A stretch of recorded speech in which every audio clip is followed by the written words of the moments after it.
اللہ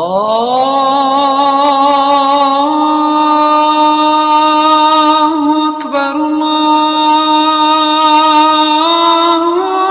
اکبر۔ بسم اللہ والحمد للہ والصلاة والسلام علی رسول اللہ وبعد۔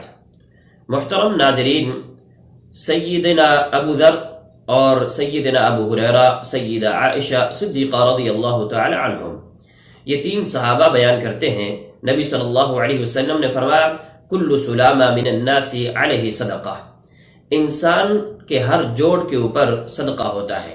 فرمایا کل یوم تطلع فیہ الشمس، یہ ہر دن جب سورج طلوع ہوتا ہے اور انسان صبح سویرے صحیح سالم اٹھتا ہے، اس کے جوڑوں میں کوئی پرابلم نہیں، اللہ رب العزت کی طرف سے یہ بہت بڑا انعام ہوتا ہے، تو اس انعام کی بنیاد پہ فرمایا ہر جوڑ کے اوپر صدقہ ہے، اس کو لازمی ہے، ضروری ہے کہ انسان یہ صدقہ ادا کرے۔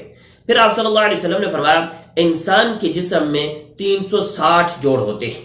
پھر آپ صلی اللہ علیہ وسلم نے ان 360 جوڑوں کی طرف سے صدقہ ادا کرنے کا ایک طریقہ بیان کیا ہے اور صدقوں کی اقسام ذکر کی ہے۔ آپ صلی اللہ علیہ وسلم فرماتے ہیں فَكُلُّ تَسْبِيحَةٍ صدقہ، ہر سبحان اللہ کہنا صدقہ ہے۔ پھر فرمایا ہر الحمدللہ کہنا یہ صدقہ ہے، لا الہ الا اللہ یہ پڑھنا یہ بھی صدقہ ہے۔ فرمایا تکبیر اللہ اکبر یہ پڑھنا یہ بھی صدقہ ہے، اور اسی طریقے سے استغفر اللہ کے سامنے استغفار کرنا یہ بھی صدقہ ہے۔ پھر فرمایا نیکی کا حکم کرنا یہ بھی صدقہ ہے، اور برائی سے روکنا یہ بھی صدقہ ہے۔ پھر آپ صلی اللہ علیہ وسلم نے فرمایا تعدل بین اثنین، فرمایا دو آدمیوں کے درمیان میں عدل و انصاف سے فیصلہ کر دینا، تو دونوں کے درمیان میں یہ سلو کر دینا، فرمایا یہ بھی ایک صدقے کا کام ہے۔ اور اسی طریقے سے آپ صلی اللہ علیہ وسلم نے فرمایا تعین الرجل علی دابتہ، کسی شخص کو اس کی سواری کے معاملے میں اس کی مدد کر دینا۔ کوئی شخص ہے راستے میں جا رہا تھا، گاڑی خراب ہو گئی ہے، کھڑا ہو گیا ہے، اور آپ اگر اس کی مدد کر دیتے ہیں، فرمایا یہ بھی صدقہ ہے۔ اور اسی طریقے سے کہا کہ اگر کوئی شخص سامان اپنی سواری پہ لاد رہا ہے تو اس کے ساتھ اس کی مدد کر دینا اور اس کا سامان اس کی سواری پر لدوا دینا یہ بھی صدقہ ہے۔ اور پھر آپ صلی اللہ علیہ وسلم فرماتے ہیں الکلمۃ الطیبۃ صدقہ، اچھی بات، اچھے بول بولنا یہ بھی صدقہ ہے۔ اور فرمایا ہر جو قدم انسان مسجد کی طرف بڑھاتا ہے نماز کے لیے، فرمایا یہ بھی اس کی طرف سے صدقہ ادا ہوتا ہے۔ اور اسی طریقے سے لوگوں سے تکلیف کی چیزوں کو ہٹانا، تکلیف کی چیزوں کو دور کرنا، فرمایا یہ بھی ایک صدقہ ہے۔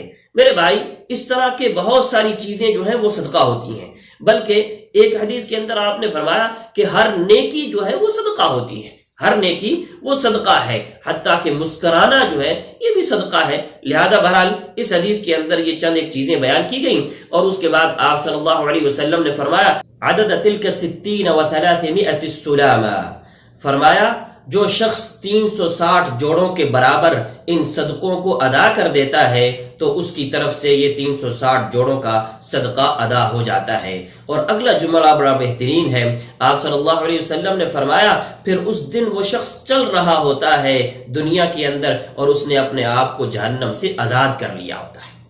اور اس سے اگلا جملہ وہ بڑا اہم ہے جو آج کا مقصود ہے، آپ صلی اللہ علیہ وسلم نے فرمایا وَيُجْزِئُ مِنْ ذَلِكَ رَكْعَتَانِ يَرْكَعُهُمَا مِنَ الضُّحَى، فرمایا ان سب سے کفایت کر جانے والی، ان سب صدقات سے کفایت کر جانے والی چیز وہ 2 رکعتیں ہیں جو انسان ضحیٰ کے وقت، چاش کے وقت جو 2 رکعتیں انسان پڑھتا ہے۔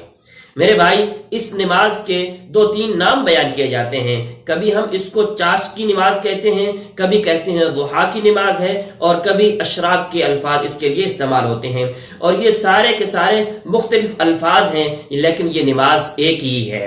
اور میرے بھائی، اس نماز کو عام نمازوں کی طرح ہی ادا کرنا ہے۔ وہ 2 رکعتیں جو ہیں عام طور پر جیسے ہم دوسری نماز پڑھتے ہیں، اس کے اندر کوئی اضافی چیز جو ہے وہ ایڈ نہیں ہے، صرف اور صرف 2 رکعتیں ہیں جو ہم نے عام جیسے پڑھتے ہیں ویسے ہی ہم نے ان کو ادا کرنا ہے۔ اور اس کا ٹائم سورج طلوع ہونے کے بعد سے لے کر کے زوال تک کا اس کا وقت ہے، اور اس کا بہترین وقت نبی صلی اللہ علیہ وسلم نے فرمایا اس وقت ہے جب اونٹوں کے بچے جب ریت میں چلتے ہیں تو ان کو نیچے ریت کی تپش کی وجہ سے ان کے پاؤں جلنے لگ جائیں، تو میرے بھائی یہ وہ ٹائم ہے جو کہ تقریباً 10 یا 10:30 بجے کا ٹائم ہوتا ہے، یہ اس کا افضل ترین ٹائم ہے۔ اللہ رب العزت سے دعا ہے کہ اللہ ہمیں روزانہ ان 360 جوڑوں کا صدقہ ادا کرنے کی توفیق عطا فرمائے۔ وآخر دعوانا ان الحمد للہ رب العالمین۔